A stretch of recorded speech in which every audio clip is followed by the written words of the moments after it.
नमस्कार दोस्तों, आज मैं आपको प्रधानमंत्री जन धन योजना के बारे में बताऊंगा। इस योजना के तहत एक अकाउंट खोला जाता है। इस अकाउंट के क्या बेनिफिट्स हैं और इसको ऑनलाइन और ऑफलाइन मोड से कैसे खोला जाता है, ये पूरी जानकारी आज मैं आपको देने वाला हूं।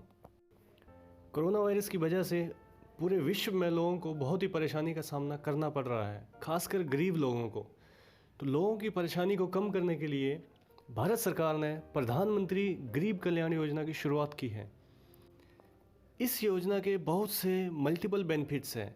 उसमें से एक बेनिफिट ये है कि जो आपका जनधन अकाउंट है उसमें अप्रैल, मई और जून इन 3 महीनों में 500-500 रुपये की इंस्टॉलमेंट डाली जाएगी। अप्रैल महीने की जो इंस्टॉलमेंट है वो तो ऑलरेडी डाली जा चुकी है, लेकिन जो मई महीने की इंस्टॉलमेंट है उसको 4 मई से डाला जाएगा। अगर अभी तक आपने ये अकाउंट नहीं खोला है और इस सुविधा का अगर लाभ उठाना चाहते हैं तो अभी भी आप इस अकाउंट को खोल सकते हैं। चलिए इसमें मिलने वाले बेनिफिट की बात करते हैं। सेविंग बैंक अकाउंट में जो बेनिफिट मिलते हैं उन बेनिफिट के अलावा इसमें कुछ और बेनिफिट्स हैं, उनके बारे में मैं आपको बता देता हूँ। सबसे पहले जो आप इसमें जितना भी अमाउंट रखेंगे उस पर आपको इंटरेस्ट मिलेगा। दूसरी सबसे बड़ी बात यह है कि इसमें मिनिमम बैलेंस की कोई सीमा नहीं है। आप ज़ीरो बैलेंस पे भी इस अकाउंट को मेंटेन कर सकते हैं। पूरे भारतवर्ष में आप कहीं भी ऑनलाइन या ऑफलाइन मोड से पैसे को ट्रांसफ़र कर सकते हैं। इसमें 30,000 रुपये का जीवन बीमा दिया गया है। इसमें रुपये का ATM कार्ड दिया जाता है, उसके अंतर्गत 1 लाख रुपये का दुर्घटना बीमा मिलता है। इसमें ओवरड्राफ्टिंग की सुविधा भी है। आप 5,000 रुपये तक ओवरड्राफ्ट कर सकते हो। ओवरड्राफ्ट फैसिलिटी से आप अपने अकाउंट में जितने पैसे हैं उससे 5,000 रुपये एक्स्ट्रा पैसे निकाल सकते हो। ये सुविधा इस अकाउंट में है।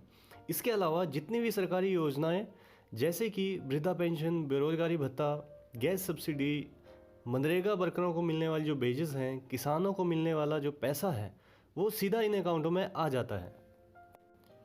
चलिए अभी बात करते हैं इस अकाउंट को खोलने के लिए क्या क्या डॉक्यूमेंट की ज़रूरत है। अगर आपके पास आधार कार्ड है तो आपका अकाउंट खुल जाएगा। अगर आपके पास आधार कार्ड नहीं है तो आप वोटर ID, ड्राइविंग लाइसेंस या पैन कार्ड इसको ले जाकर अगर बैंक में दे तो आपका अकाउंट खुल जाएगा। अगर किसी व्यक्ति के पास ना तो आधार कार्ड है और ना ही ऊपर बताई गई कोई भी ID है तो वे कोई भी केंद्र या राज्य सरकार द्वारा इशू की गई जो ID है उससे अकाउंट खोल सकता है।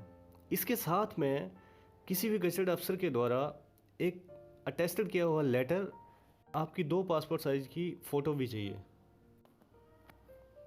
ऊपर बताए गए डॉक्यूमेंट में से कोई भी डॉक्यूमेंट आप लेकर बैंक जाइए और वहाँ पे जाके इस अकाउंट को आप खोल सकते हो। दोस्तों, अभी तक ऑनलाइन मोड से इस अकाउंट को खोलने की कोई सुविधा नहीं है। अंत में मैं आपको ये बता देता हूँ कि इस अकाउंट को खोलने के लिए कौन कौन एलिजिबल है। जो भी व्यक्ति 18 से 59 साल तक, 18 से 59 ईयर्स तक जो है वो इस अकाउंट को खोल सकता है। इस एज स्लैब में भी कुछ लोग ऐसे हैं जो इस अकाउंट को नहीं खोल सकते, उनके बारे में मैं आपको बता देता हूँ। कोई भी सरकारी कर्मचारी जो या तो केंद्र में है या राज्य सरकार में है या किसी भी बैंक में है, PSU में है, वो ये अकाउंट खोलने के लिए एलिजिबल नहीं है और ना ही उसके परिवार का कोई भी सदस्य ये अकाउंट खोल सकता है। इसके अलावा कोई भी ऐसा परिवार जिसका कोई भी सदस्य अगर टैक्स पे करता है तो वो इस अकाउंट को नहीं खोल सकता है। इसके अलावा दोस्तों, जो मैंने आयु वर्ग बताया उस आयु वर्ग में कोई भी व्यक्ति अकाउंट को खोल सकता है। तो जल्दी से जल्दी इस अकाउंट को खोलिए और इस अकाउंट के तहत मिलने वाले मल्टीपल जो बेनिफिट्स हैं उनका फ़ायदा उठाइए। इस योजना को गरीब लोगों को नज़र में रखते हुए बनाया गया है। तो अगर आपके आसपास कोई ऐसा व्यक्ति है या फिर कोई ऐसा परिवार है तो उन तक ये जानकारी पहुंचाने की जिम्मेदारी मैं आपको देता हूं। तो अगले वीडियो में फिर मिलेंगे, तब तक के लिए जय हिंद, वंदे मातरम।